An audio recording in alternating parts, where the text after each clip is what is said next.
예. 그럼 우리 사람의 삶에는 해야 할 것이 있고 또 하지 말아야 할 것이 있습니다. 해야 할 일과 하지 말아야 할 일이 있죠. 각 삶의 시기에 따라 관계에 따라 해야 할 것과 하지 말아야 할 것을 잘하면 그게 바로 사람다운 삶을 살게 되는 것일 겁니다. 그런데 여러분 그거 아십니까? 해야 할 일 했다고 하지 말아야 할 일 한 것이 정당화되지 않습니다. 여러분 이게 잘 따라오셔야 됩니다. 또 반대도 있겠죠. 하지 말아야 할 일을 안 했다고 해야 할 일 안 한 것이 또한 정당화될 수 없습니다. 잘 따라오고 계시는 거죠. 예를 들면 이런 겁니다. 부모님께 생전 연락도 안 드리고 찾아뵙지도 않고 용돈 한 번 드린 적 없으면서 난 부모님을 때리지는 않아. 이런다면 이제 못난이죠, 못난이. 또 아내를 무시하고 집안을 전혀 돌보지도 않으면서 나는 바람은 안 피우잖아. 진짜 못난입니다. 인색하게 살면서 그래도 난 도둑질을 안 해. 이런다면 진짜 못난이 아닙니까? 못난이. 또 반대도 있겠죠. 반대는 이제 남편 무시하고 함부로 대하면서도 내가 밥은 해주잖아. 내가 빨래 다 해주잖아. 이렇게 한다면 또 술 먹고 바람 피고 못된 짓은 다 하면서 내가 생활비는 또박또박 주잖아. 한다면 하지 말아야 할 것을 안 해놓고 조금 한 것을 가지고 정당화한다는 것도 웃기는 일이고 반대의 경우고 해야 할 일 조금 했다고 해서 안 할 일, 하지 말아야 할 일 한 것을 또 정당화할 수 없습니다. 해야 할 일을 넘어서 하지 말아야 할 일이 있고 하지 말아야 할 일을 안 하는 걸 넘어 또 해야 할 일이 있습니다. 동전의 양면과 같은 거죠. 둘 다 제대로 하지 않으면 나름 한 것이 또 나름 안 한 것이 전혀 빛을 발하지 못합니다. 여러분 이 집 잘 따라오고 계시는 거 맞죠?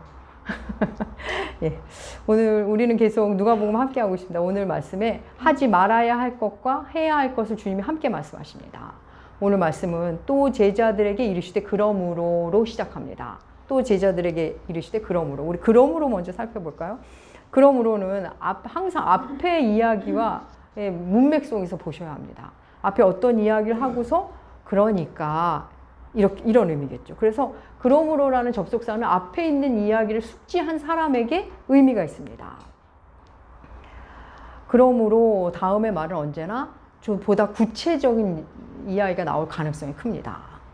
주님은 앞서 소유와 존재에 대해서 말씀하셨습니다. 그리고 어리석은 부자 비유를 들려주셨죠. 그리고 그 다음에 나오는 그러므로입니다. 너희는 그렇게 어리석은 부자처럼 살지 말고 그러므로 이렇게 살아라. 아마 이런 내용이 나오겠죠. 맞습니다. 그런 내용이 나옵니다. 그런데 그러므로 시작하는 이 말씀이 누구에게 주시죠? 제자들에게. 또 제자들에게 이르시되. 이번에 제자들에게 주신 말씀입니다. 여러분 누가복음 12장이 좀 그렇습니다. 단락별로 보면 여러분의 성경 펴놓으셨죠? 한번 쭉 볼까요? 1절은 먼저 제자들에게 말씀하시고 그렇죠? 그 다음 15절로 가볼까요? 15절에서는 모인 사람들에게 말씀하십니다. 그들에게 이르시되. 그리고 22절 오늘 말씀은 또 제자들에게. 여기서는 제자들에게. 그리고 다시 54절 보실까요? 54절에서는 무리에게 또 말씀하십니다. 보이시죠? 그래서 그런지 41절에 보면 베드로가 주님 이 비유 우리에게 하시는 겁니까? 모든 사람에게 하시는 겁니까? 하고 물었죠. 예.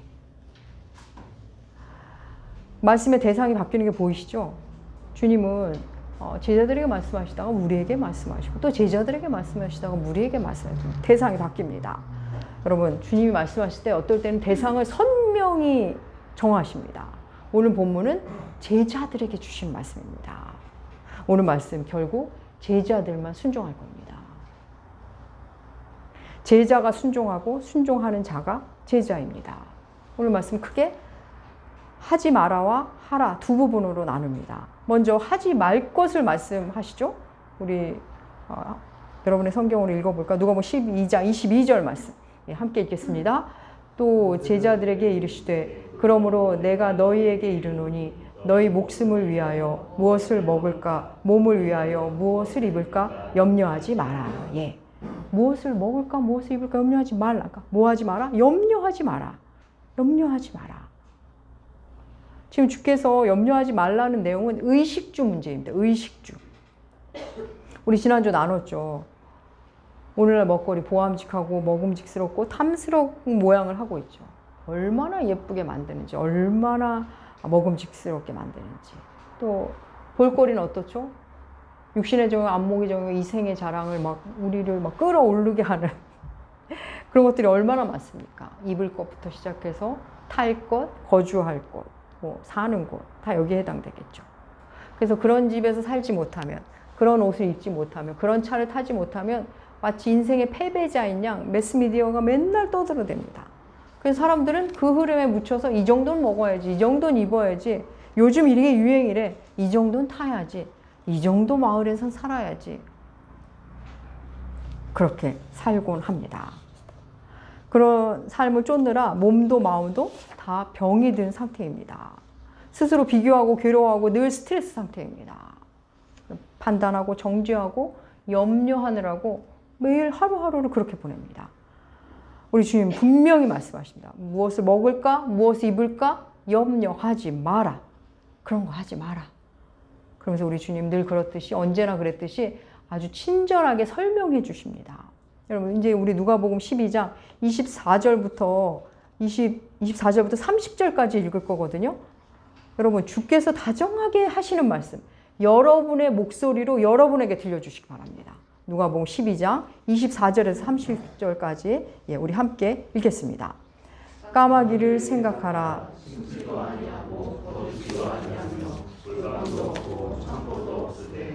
하나님이 기르시나니 너희는 새보다 얼마나 귀하냐.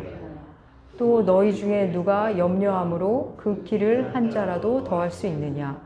그런즉 가장 작은 일도 하지 못하면서 어찌 다른 일들을 염려하느냐. 생각하여 보라. 실도 만들지 않고 짜지도 아니하느니라. 그러나 내가 너희에게 말하노니 솔로몬의 모든 영광으로도 입은 것이 그 꽃 하나만큼 훌륭하지 못하였느니라. 오늘 있다가 내일 아궁이에 던져지는 들풀도 하나님이 이렇게 입히시거든. 하물며 너희일까 보냐. 믿음이 작은 자들아, 너희는 무엇을 먹을까 무엇을 마실까 하여 구하지도 말며 근심하지도 말라. 이 모든 것은 세상 백성들이 구하는 것이라. 너희 아버지께서는 이런 것이 너희에게 있어야 할 것을 아시느니라. 아멘. 네. 잘 읽고 잘 들으셨죠? 염려하지 마라 해놓고 주님은 염려하지 마 이렇게 강압적으로 하시는 분이 아닙니다. 염려하지 않아도 되는 이유를 그 근거를 두 가지로 말씀하십니다. 먼저는 너희는 까마귀보다도 백합화보다도 더 귀하기 때문이라고. 그러니 염려하지 말라. 또 하나는 너희가 있어야 할 것을 다 아신다. 너희가 뭐가 필요한지를 다 아신다고 이렇게 두 가지를 말씀하십니다. 사랑하는 여러분, 염려를 그치는 일, 염려하지 말아야지 결단한다고 되는 게 아닙니다. 여러분, 염려를 그치고 싶다면 염려하지 않아도 되는 근거를 내가 그 선명한 근거를 가져야 합니다. 그러면 염려를 하라고 해도 하질 않습니다. 우리 주님이 말씀하시죠. 오늘 이 두 가지. 너희가 얼마나 귀한지를 아느냐.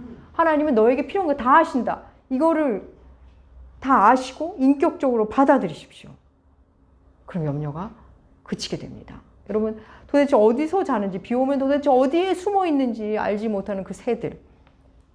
계절이 바뀌면 어김없이 다시 꽃을 피우는 들풀들. 그것들도 돌보시는데 너희 하물며 너희일까 보냐. 너희는 훨씬 귀하단다. 주께서 말씀하십니다. 사랑하는 여러분, 여러분이 얼마나 귀한지 아십니까? 우리는 너무 모르는 것 같아요. 자기 자신도 모르고 타인도 때로는 모르고. 참 여러분, 우리가 너무 모르고 엉뚱한 데 가서 왜 날 몰라주냐고, 왜 나 안 사랑해주냐고, 왜 나 인정해주지 않냐고 막 우리는 그렇게 살 때가 많죠. 사랑하는 여러분, 그 사람들 여러분의 능력 보고 여러분 인정합니다. 여러분이 잘해야 그나마 조금 사랑해 줄지도 모릅니다. 여러분, 세상이 원래 그렇습니다. 세상은 자기들의 기준에 준해서 잘하면 인정합니다. 정말 그 인정받을 만한 것을 갖고 있으면 인정하기 싫어도 인정할 수밖에 없습니다. 사람이 본디 그런 겁니다. 그래서 세상살이가 힘든 겁니다. 그런데 왜 나를 인정해주지 않냐며 자기는 안 살피고 자꾸 남을 살핍니다. 나를 인정해주지 않는 그 사람을 살피죠, 자꾸. 그에게 문제 있는 것처럼 하니까 오늘 이 중동적 사고도 그런 거죠. 합리화시키고 부정하고 투사하는 거죠. 그렇게 너만 살피는 삶은 그런 삶이 괴롭기만 하는 겁니다. 사랑하는 여러분, 세상에서 힘있게 살려면 하나님이 나를 얼마나 사랑하는지, 내가 얼마나 귀한 존재인지를 만나셔야 합니다. 세상에서 힘있게 살기 위해 그걸 만나는 게 아니라 그걸 만나면 힘있게 살아가기 시작합니다. 주께서 말씀하시는데 까마귀를 보렴 새들이 있을 곳 다 주시는데 너희가 새보다 얼마나 귀하냐. 백합화를 보렴 솔몬의 영광도 이보다 더 아름답지 못하다. 내일 아궁에 던지질 들풀도 이렇게 살피시는데 너희일까 보냐. 예. 근데 여기서 말씀하실 때 까마귀를 보렴 백합화를 보렴 이렇게 말씀하시지 않습니다. 생각해 보렴. 한번 보세요. 까마귀를 생각하라. 백합화를 생각하여 보라. 보이시죠? 사랑하는 여러분, 생각해 보면 우리는 알게 됩니다. 자연이 얼마나 놀랍게 하나님의 은혜를 시청각으로 보여주는지 알게 되죠. 생각해 보면, 생각하면 보이고, 생각을 하면 보이는 것 너머를 보게 됩니다. 더 나은 옷, 더 나은 집, 더 나은 먹거리, 그런 거 구하는 거 이방인들이 하는 거다. 세상 백성이 하는 거다. 너희가 무엇이 필요한지 내가 다 안다. 내가 다 안다. 이거 기가 막힌 말씀인데 우리가 이걸 못 받아들이죠. 때로 우리는 하나님이 모르시는 것 같다. 이런저런 필요한 것을 하나님께 말씀드리죠. 여러분, 주님은 이미 다 알고 계신다고 합니다. 뭐든지 다 주실 수 있는 분이, 다 갖고 있는 분이 나를 너무나 사랑하시고 내 필요를 다 하신다. 이게 너무나 놀라운 소식 아닙니까? 네. 나의 아빠가 뭐든지 줄 수 있는 능력이 있어요. 백화점 사장님이에요. 비유가 좀 유치하지만 그래서 내가 뭐가 필요한지 다 알고 다 줄 수 있다. 그리고 지혜롭고 거기에 나를 너무나 사랑한다. 어떨까요? 필요에 따라 때에 따라 주겠죠. 학생 때는 문구류, 가방, 노트북 사줄 것이고 직장 들어갈 때는 적정한 옷에 또 적절한 필요하다면 차도 사주겠죠. 능력이 있으니 다 해주실 것이고 지혜가 있으니 때에 따라 넘치지도 모자라지도 않게 스스로 해야 할 것은 안 해줄 거고 또 못할 것 같으면 도와줄 거고 또 기다려줄 거고 격려해줄 거고 너무나 놀라운 아빠 아닙니까?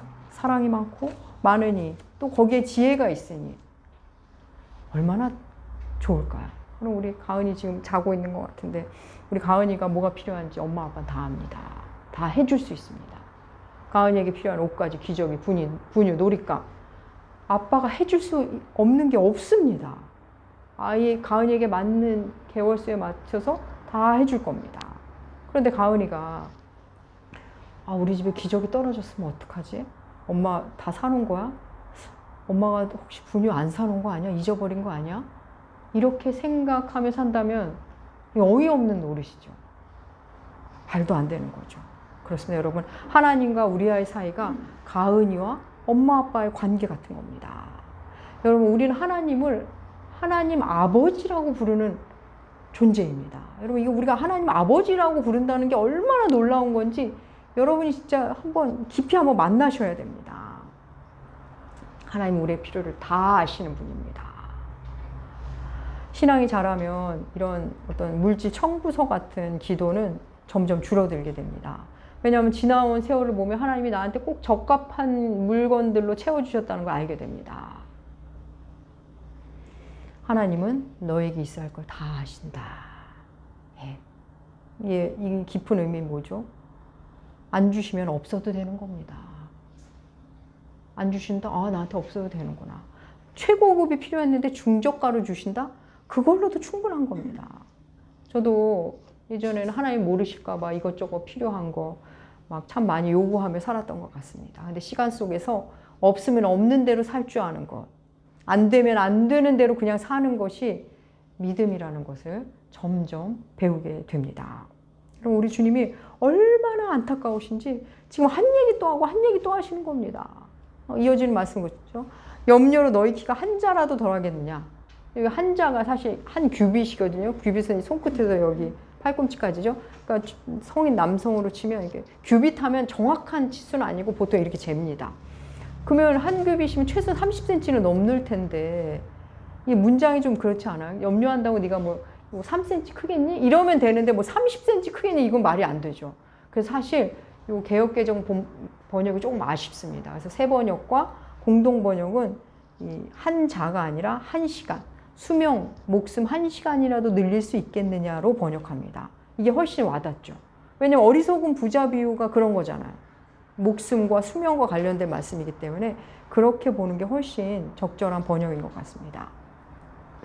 너희가 염려로 수명을 한 시간이라도 늘릴 수 있느냐? 염려는 너에게 아무 도움이 안 된다는 겁니다. 도움이 안 되는 정도가 아니라 여러분, 우리 건강을 해칩니다. 염려는 우리를 망칩니다. 주님의 이 안타까움이 느껴지십니까? 우리 지난 본문에서는 참새 얘기하셨죠. 참새도 다 아신다.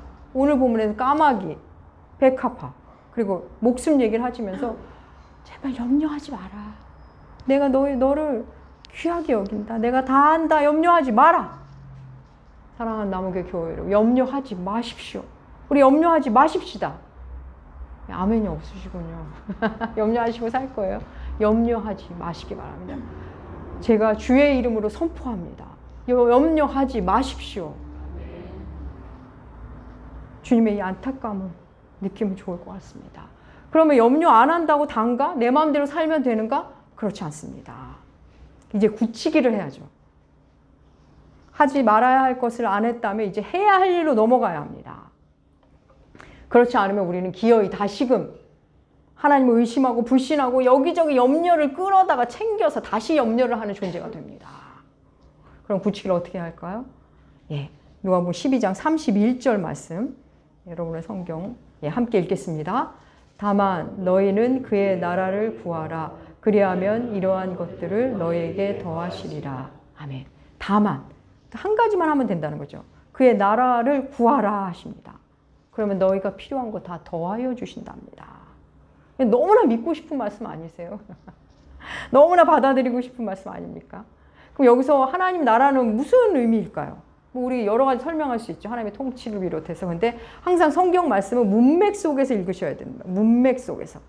그럼 이 하나님의 나라를 구하는 게 어떤 삶인지 이어지는 33절과 34절이 이야기하거든요. 근데 이 부분을 좀 더 쉽게 번역한 새 번역으로 보겠습니다. 새 번역. 좀 더 자세히 번역한 새 번역을 주보에 실었습니다. 우리 주님의 말씀 누가복음 12장 33절과 34절 함께 읽겠습니다. 너희 소유를 팔아서 너희는 자기를 위하여 하늘에다가 재물을 쌓아두어라. 거기에는 도둑이나 좀의 피해가 없다. 너희의 재물이 있는 곳에 너희의 마음이 있을 것이다. 아멘. 소유를 나눠라. 근데 여기 보면 자기를 위하여 낡지 않는 주머니를 만들고라는 표현이 있죠. 자기를 위하여. 개역개정에는 이게 없습니다. 근데 새 번역이 좀 더 섬세히 번역한 거죠. 일단 소유를 나눠라. 여기까지는 우리 뭐 어렵지 않게 할 수 있죠. 우리가 누리는 모든 것, 먹을 것, 입을 것, 살 것, 우리 홀로 힘으로 만든 게 아닙니다. 누군가 농사를 지었고, 누군가 유통을 했고, 누군가 팔고 있고, 내 혼자 힘으로 된 것이 아니니 나누는 겁니다. 우리 그리스도인은 나누는 사람이죠. 여기까지는 어렵지 않은데 그 다음에 보면 낡지 않는 주머니를 만들어라. 하늘에 없어지지 않는 재물을 쌓아라. 이런 표현이 있습니다. 여러분, 이 세상에 낡지 않는 주머니가 가능할까요? 불가능합니다. 이 세상의 모든 물질은 다 산화되기 마련, 낡게 되어 있습니다. 언젠가는 낡아집니다. 또 하늘에 두는 재물, 표현도 놀랍죠. 없어지지 않는 재물. 이 땅의 재물이 없어지지 않는 게 있을까요? 그럼 그럴 거 뭐하러 재물을 모읍니까? 결국은 써야 할 건데 이것도 조금 이상하죠. 낡지 않는 재물도 없고 하늘에 재물을 쌓아둔다. 이 말씀도 좀 의아합니다. 도둑이 훔칠 수 없는 곳 과연 뭘까요? 사랑하는 여러분, 이 땅에서 내 것이라고 할 수 있는 거 여러분 생각해 봅시다. 내 것이라고 할 수 있는 것은 모두 내 것이라고 생각할 수 있는 것 중에서 빼앗길 수 없는 게 뭐 있을까요? 물질 중에서. 지금 주님 물질 얘기하고 계시죠? 없습니다. 우리가 내 것이라고 하는 것 중에서 빼앗길 수 없는 것은 다 내 존재 안에 있습니다. 나의 자아, 나의 성품, 나의 실력, 이건 뺏어갈 수 없습니다. 나의 기술, 누가 못 뺏어갑니다. 그 외의 것은 다 시간 속에서 낡게 되어 있습니다. 낡지 않는 주머니, 하늘에 두는 재물, 도둑이 훔칠 수 없는 것. 그건 나의 자아와 관련되어 있는 겁니다. 예전에 어떤 연예인이 TV에서 나와서 얘기하는 걸 들었습니다. 근데 그분이 원래 가수인데 그림으로 또 막 이름이 높게 알려졌나 봅니다. 어떻게 이렇게 되냐고 묻자 그가 그런 얘기를 했습니다. 어느 날 일을 마치고 집에 돌아갔는데 도둑이 들었더랍니다. 그래서 모든 귀중한 걸 다 훔쳐갔답니다. 그날 그는 깨달았답니다. 내 안에 있는 것은 훔쳐가지 못하겠구나. 그래서 그는 그 이후에 더 이상 물질을 모으는 삶이 아니라 마음을 부자로 만드는 삶, 나를 충만케 하는 일을 하기로 결단했답니다. 그래서 그림을 그리기 시작했답니다. 너무 멋지죠. 사랑하는 여러분, 이 땅에서 어느 누구도 훔쳐갈 수 없는 것, 낡아지지 않는 것, 하늘에 쌓는 것, 바로 자아입니다. 자아의 변화입니다. 내가 성장하고 변화하고 내가 충만해지는 것, 여러분 그 일에는 퇴보가 없습니다. 낡아지지 않습니다. 어느 누구도 훔쳐가지 못합니다. 여러분, 나의 자아가 하늘에서 계속 자라고 있습니다. 이게 좀 어려운 개념이실 수 있는데, 여러분, 우리가 이 땅을 떠나 하나님 앞에 설 때 뭘 가져갈 수 있을까요? 아무것도 못 가져갑니다. 오로지 나라는 존재만 하나님 앞에 섭니다. 우리가 하나님 앞에 서는 그날, 내가 얼마나 놀라운 존재, 내가 얼마나 예수를 닮아 있는지 비로소 보게 될 겁니다. 하늘에 쌓아둔 아름다운 나의 자아를 그날 비로소 보게 될 겁니다. 우리 주님은 이 말씀 끝에 말씀하시죠. 너희 보물이 있는 곳에 너희 마음이 있다. 너희 보물이 있는 곳에 마음이 있답니다. 마음이 있는 곳에 보물이 있다? 아닙니다. 순서가 중요합니다. 오늘 말씀에서. 여러분, 우리는 생각하죠. 마음이 가면 내 재물이 쓰지. 내가 마음이 있으면 돈을 쓰지. 맞죠? 맞습니다. 그런데 우리 마음이라는 거, 이 속성은 그 방향이 완전히 뒤집어질 때가 있습니다. 뭐 예를 들어 볼까요? 내가 주식에 관심이 있어요. 그 공부도 해요. 근데 거기다 투자라고 합니까? 투자를 하지 않는 한 거기에 마음이 가지 않습니다. 언제든지 식을 수 있어요. 근데 주식을 잘 모르지만 내가 거기다 큰 돈을 투자했다. 그럼 어떻게 돼요? 마음이 가게 되어 있습니다. 많이 넣으면 넣을수록 가게 되어 있습니다. 우리 마음은 그런 겁니다. 내가 하나님 나라에 마음이 가면 그때 드리고 그때 나누고 그때 섬길게요. 그런 일은 쉽게 뭐 그런 분도 있죠. 그러기는 쉽지가 않습니다. 왜냐하면 우리는 다 탐심의 존재이기 때문에. 그런데 내가 하나님 나라를 위해서 먼저 재물을 쓴다면, 보물을 하나님 나라를 위해 쓰면 우리의 마음이 따라온답니다. 아, 나 왜 이렇게 교회를 다녀도 교회에 관심이 없고 복음에 관심이 없지? 예, 재물을 안 써서 그런 겁니다. 성경에 말씀하죠. 너희 재물, 너희 보물을 하나님 나라를 위해 써라. 그러면 너희 마음이 따라온다. 근데 여러분, 이 말씀 거부감 생기는 분도 계실 겁니다. 그래서 이 말씀은 누구에게나 전해지지만, 누구나 읽을 수 있지만 누구나 순종하지 않습니다. 우리 오늘 말씀 32절 볼까요? 누가복음 12장 32절 우리 함께 읽겠습니다. 적은 무리여 무서워 기뻐. 예, 적은 무리. 그렇습니다. 적은 무리입니다. 여러분, 하나님을 사랑하고 하나님 나라에서 사는 사람 적은 무리입니다. 그렇게 많지 않습니다. 진정한 그리스도인은 적은 수입니다. 이건 이래서 안 되고 저건 저래서 안 되고 수많은 풍계와 자기만의 논리로 하나님 말씀에 계속 저항합니다. 뭔가 하나님 얘기를 하는 것 같은데 순종이 없습니다. 말만 하고 순종이 없고 늘 움켜쥐고 사는 사람입니다. 사랑하는 여러분, 오늘 말씀 가난한 사람을 도와라가 아닙니다. 그들을 위해 살아라도 아닙니다. 뭐죠? 자기를 위하여 낡지 않는 주머니를, 그게 널 위한 삶이라는 겁니다. 사랑하는 여러분, 먼저 그의 나라를 구하면 먹고 입는 것을 더해 주십니다. 실제로 더해 주시기도 하고 없어도 상관없는 적은 소유로도 살 수 있는 사람으로 만들어 가시기도 하는 겁니다. 사랑하는 여러분, 하나님의 통치하에 살면 하나님이 내 소유를 도로 찾으시는 날, 그때 진짜 나의 재물, 참 나를 만나러 가는 날이 됩니다. 여러분, 거꾸로네요. 실패한 성공자. 실패한 성공자라는 표현이 있습니다. 말이 이상하죠. 실패한 성공자. 말이 안 되는 것 같죠. 먼저 성공자는 성공자예요. 남들이 보면 되게 성공한 사람 같아요. 돈도가 아니라 어쩌면 돈만 많이 벌고. 그런데 그 내면을 보면 존재가 완전히 바닥인 사람. 자존감도 낮고 공허와 허무 속에서 자기 존재가 바닥인 사람들. 이런 사람들을 실패한 성공자라고 합니다. 자기계발서 저자들은 우리나라의 성공자들은 대부분 이렇다는 말까지 합니다. 참 가슴 아픈 현실입니다. 재산 빼고 돈 빼고는 아무것도 남는 게 없는 사람이죠. 사랑하는 여러분, 노후 준비라고 해도 좋고 사후 준비라고 해도 좋을 것 같습니다. 노후 준비, 사후 준비는 그럼 쌓는 게 아닙니다. 비우는 겁니다. 여러분 너무 놀랍게 오늘 공교롭게 암송도 이거 순서대로 하는데 빌립보서 4장 6절과 7절입니다. 아무것도 염려하지 말라로 시작하죠. 그리고 주보 뒤에 계속 실는 거 있죠. 예수 마음 찾기, 프랑스와 페넬로 이것도 그냥 순서대로 하거든요. 여러분 페이지를 보면 알겠지만 근데 여기도 염려하지 말랍니다. 또 오늘 누가복음 설교 말씀도 염려하지 말라죠. 사랑하는 나무교회 교회 여러분, 하나님이 우리에게 너무나도 주시고 싶은 말씀인 것 같습니다. 염려하지 말아라. 사랑하는 여러분, 먹고 입는 문제로 염려하지 마십시오. 염려가 찾아오면 오늘 말씀을 읽고 또 읽으십시오. 성경을 계속 읽으십시오. 성경을 제발 읽으십시오. 하나님 우리를 얼마나 귀히 여기시는지, 내게 있어야 할 걸 다 아신다는 것을, 그런 분명한 근거를 여러분 안에 갖게 되실 겁니다. 하나님은 우리의 형편을, 당신의 형편을 다 아십니다. 그리고 염려에서 이제 시선을 하나님 나라로 돌리십시오. 오직 내 집, 내 출세만 바라보던 시선에서 시야를 위로 돌리고 주변을 돌리십시오. 그럼 하나님이 더하여 주십니다. 움켜진 손을 펼치시고, 그러면 진짜 쌓아야 될 것이 무엇인지, 진짜 모아야 될 것이 무엇인지를 만나게 되실 겁니다. 그리고 내가 해야 할 염려는 따로 있음을 만나게 되실 겁니다. 여러분, 하지 말아야 할 일을 하지 말고 해야 할 일은 하고, 그게 진정한 사람다움입니다.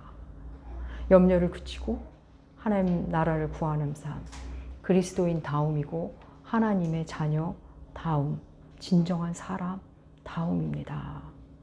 사랑하는 여러분, 의식주에 대한 염려, 그거 불신앙입니다. 내가 성실히 살았다면, 중독적 사고에서 벗어나서 살았다면 하나님이 다 책임져 주십니다. 사랑하는 나무교회 교회 여러분, 염려를 그치시고 하나님 나라를 구하는 여러분들 나무교회 되시기 주의 이름으로 축복합니다. 기도하겠습니다.